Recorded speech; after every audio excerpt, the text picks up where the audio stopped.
Okay, this is a brief video on the concept of torque. So,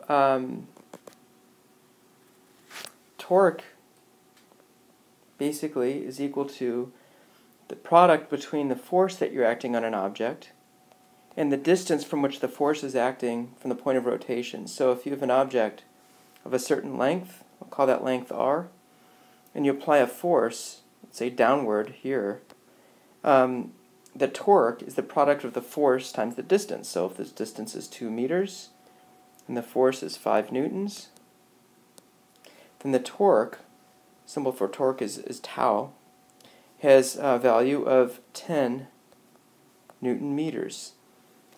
Now the thing about the force and the r here is you can see that there's an x between them. That's like something called a cross product. That cross product is kind of like a multiplication. So basically, the torque is the maximum when the angle between the force, that's this, and the length of the object, which is this, is a right angle. That's what that x tells us. Additionally, if the force is in line with the object, so if the force looks like this instead of downward, it's not going to exert any torque around about this point here, the center. That's what the torque is exerted upon, is the point at the center of rotation. Nor would it if the force were directed that way. You can think of the torque as being kind of like the tightening, what causes a tightening or a loosening of a bolt. That's how I like to think about it. So some of you have used a torque wrench before. That uses this approach. Basically, this is really all the information you need to calculate the torque.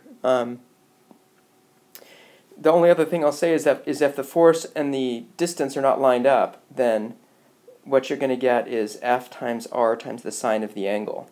This x basically gives you that value of the sine of the angle, theta, which is the angle between the force and the force vector and the distance vector here. So when they're at right angles, sine of theta is 90 degrees, sine of 90 degrees is 1, and this thing's a maximum. When the angle between them is 0 degrees, then the sine of 0 is 0, and the product of these is 0. So torque has to be at right angles, unlike energy where the force and the distance have to be in line. But it has the same units of Newton meters. That becomes a joule when you're talking about energy or work. For torque, it's a Newton meter. Okay.